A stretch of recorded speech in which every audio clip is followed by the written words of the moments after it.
kids in the MAGA hats come across as douchey. Granted, they come across as douchey, but we're all supposed to act like this guy isn't a toothless far-left activist instigator seemingly on an opium vision quest? I don't understand. Leading this show with sports news from the weekend, The Patriots beat the Chiefs. So that went on. Yeah, there you go. So this weekend, okay, for those people who were not following, there was a huge clash between some kids in MAGA hats and a Native American elder. Yes. Let me ask you this, question of the day. Does finding out what the full story is now, what's transpired, has it changed your opinion? For those of you who haven't been following, we'll kind of fill you in a second. So for those who are following this weekend, this is most likely all you saw.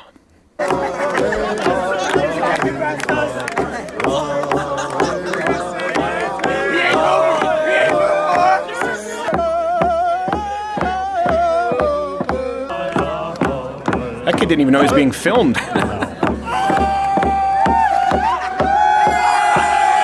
Now, this might seem nonsensical to some people watching, but if you were on Twitter or Instagram, basically everyone covered it this way. A group of kids in MAGA hats surrounded Native American veterans, a veteran specifically, taunted him with chants of build a wall until he cried.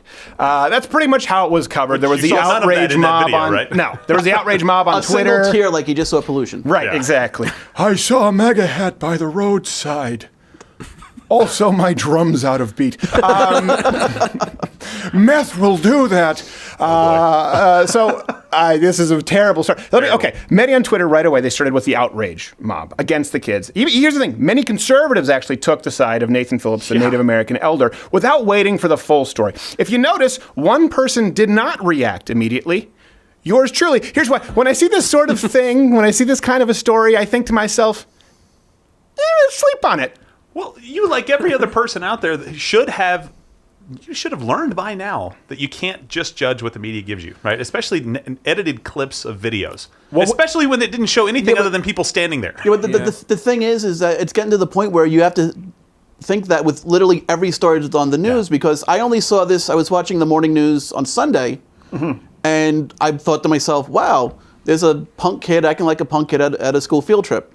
I think everyone would have seen it. Yes. Right. Bourbon. Everyone who would have seen the first clip, that's what they would have. Here's what actually happened. I didn't even see the clip. I just showed the picture. What actually happened, let me kind of go point by point for people who haven't really been following. Point one, the Native American elder actually was the one who initiated the confrontation, not the high school kids. Yeah. The kids were already there waiting for a bus doing a school chant. One activist group, the Black Israelites, I've had my run-ins with them, can't go to heaven, by the way, because there's not enough melanin in my skin. That's what they told me. They were already taunting the kids. Okay, then there was a second group led by Nathan Phillips, Native American guy. He approached them, got in their faces with the drums, and that's what brings you to what you're seeing here. See how much they respect you, Israel? That's right. Here comes Gad. Here comes Gad. There he is coming in. Here comes Gad. Yeah, a little confusing. Because usually when someone says, "Here come Gad," it's that signals peaceful intent. Yeah, absolutely. Yes, and it's not like they accosted the students or anything, but if somebody walked up to you at this location beating a drum and then got like in your face, what reaction would you have? I would just think they were high. By the way, hit the notification bell, join Mug Club so you can see the Daily Show, or subscribe on iTunes for those who listen to Thursday Show, because for some reason iTunes sometimes they tend to vary. Okay, here's what we're going to say, Brian. I was just going to say, I always think of the Colin Quinn joke, how the Black Israelites are the longest running show on Broadway. Yes, exactly. The next point for people, go watch it's funnier when Colin Quinn tells it. Yes. Point number two, that here, despite the initial coverage, the MAGA Hat Kids, they never chanted "Build the Wall." No. This is really you didn't important. Hear that at all. So Nathan Phillips, he claimed that the students taunted him, and the media ran with this with, quote, "Build the wall." Well, don't take my word for it. I heard them saying, "Build that wall, build that wall." This is indigenous lands. First off, I cannot verify that that's true. I assume it's incorrect. Second, 2 hours of raw video has been released. At no point do the kids chant anything about the wall. We can't show you the full 2 hours here. You can see this a little. There's been tons and tons of videos.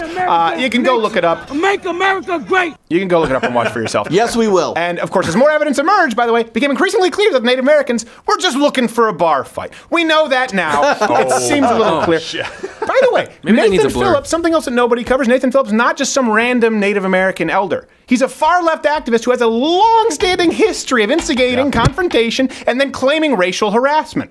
And by the way, okay, I know I'm about to voice a very unpopular opinion here because no one dared say this, but everyone, and I mean everyone, has been acting as though this man is a wise sage and we should all admire him.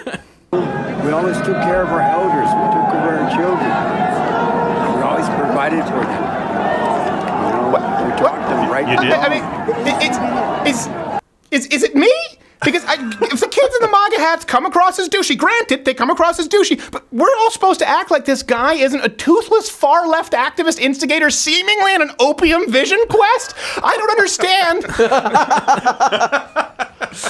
The thing is, you have to light it from the bottom and use a torch lighter. None of that Bic, said my aunt. Really? You take care of your own? You take care of your own? Nathan Phillips? That's a typical Native American Yeah, exactly. name. It's like Mr. Miyagi, who is also traditionally named Patrick. Hi, Chief Pete Jones. Yes. You take care of... Is that why we see rampant unemployment and drug addiction in Native American communities? Is that why Native American high schoolers have 2 to possibly 3 times more opioid abuse than the rest of the population? They're not faring so well. No. We used to take care of our elders. Have you been to a Native American reservation recently? Does it seem like they're thriving? Like it's the neighborhood that you want to visit to go look at Christmas lights? Not exactly, I would say. Yes, Gerald. It's the train wreck of socialism in progress right now. We get to look at it and go, what would socialism be like if we provided for everybody anything that they wanted? What would that look like? Look at the Native American reservations. Horrible. We take care of our elders. Oh, so you don't need the money anymore. No. We want the dough. Don't get us wrong. We still want you to make it rain and huff Windex. Here's the story has reopened some. I can tell you guys don't want to go along with me on this. You guys are cowards. It's reopened some old wounds, meaning there are valuable lessons, I think, to be learned here. So, and by the way, frankly, these are lessons that should have been learned a long time ago. Oh, yeah. So let's go. Lesson number 1, sleep on it. Just wait. The benefit, okay, let's kind of weigh the pros and cons here. The risk-reward ratio. The benefit of jumping on something immediately is that maybe, just maybe, you break the story slightly earlier than the Occupy Wall Street Facebook page. But that's not worth having egg on your face when it turns out to be false, or even worse, finding out, by the way, that you wrongfully smeared someone, a real person's actual reputation, which is what we run into all the time. Yeah, this is especially true whenever there's a brand new anti-Trump blockbuster. Oh, yeah. Right. Every single Always one of give them. it 48 to 72 hours. Yeah, absolutely. Never holds up. And it seems like they're purposefully ruining people's reputations. Like in journalism, you're supposed to wait until you have some confirmation before you break a story, even if it's a huge breaking story that you want to get out there. And people are basically doing it for a few more likes or a few more shares. Or a few more things on Facebook. I think people there's liking more their to page, it than that, which we'll kind of get to in a second after the lessons. But I think you're right. Lesson number 2, I think that's really important, by the way. Unlike the left, who defend their own at all costs, conservatives, a little too quick to cannibalize. Don't jump at that. And I get it. We often criticize the left for refusing to call out their own, and I think rightfully so. Of course. Especially when they pile around with pro-Hitler anti-Semites like Farrakhan. But too far in the other direction, conservatives are not only willing to call out their own, it seems they're overly eager to cannibalize their own just to prove a point. Don't do that. Don't sacrifice someone else's reputation just because of your desire to appear like a reasonable conservative trademark, as I see it on Twitter. Because here's something else. Someone can be a dick, and they can also be right. For reference, see our president. and the left's attacks are working because they're making us feel so bad about holding the viewpoints that we have that when somebody in our camp does something seemingly inappropriate, we're like, oh gosh, we have to. Like, their attacks are working. They've done it so many times. Right. It makes us come out against our own people when they didn't even do anything wrong. Well, it's like this term compassionate. I'm a compassionate conservative. I say, well, hold on, what a second. What do you mean? You mean that all of the other conservatives who believe in equality for all and freedom of opportunity and freedom across the board, they're not compassionate? What do you mean? I support model cities. Oh, shut up! Come on! And the other thing is, for all the criticizing that we do towards liberals about how quickly they have to go to outrage, we go from 0 to, oh my God, I'm offended, falling back on my fainting couch really quick. I wouldn't say we. I would say there are some conservatives. Yeah, some Have conservatives. you watched this show? Yes, okay. Have you been As present? the longest hire on this show. Did you open the Cosby pills in your bourbon? Lesson I don't know 3. what to do here. Okay. This is something important to remember. You got your headphones going? We're Yes. at war.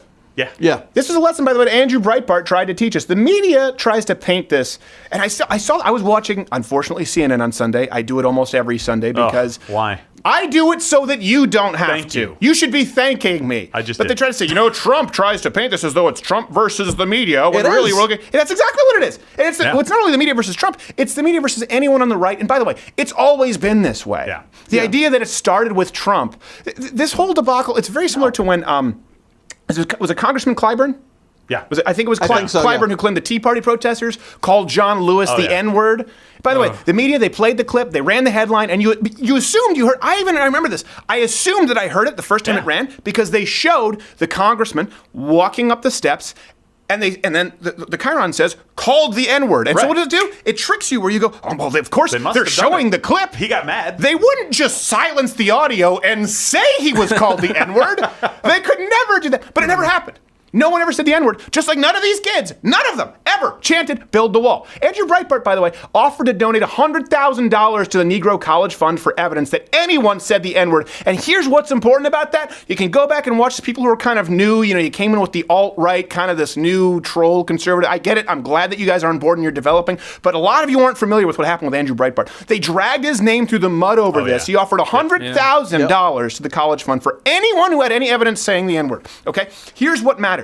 There was more footage than you could watch in a lifetime of the walk up the steps from every single angle. Michael Bay couldn't have this many cameramen on the payroll.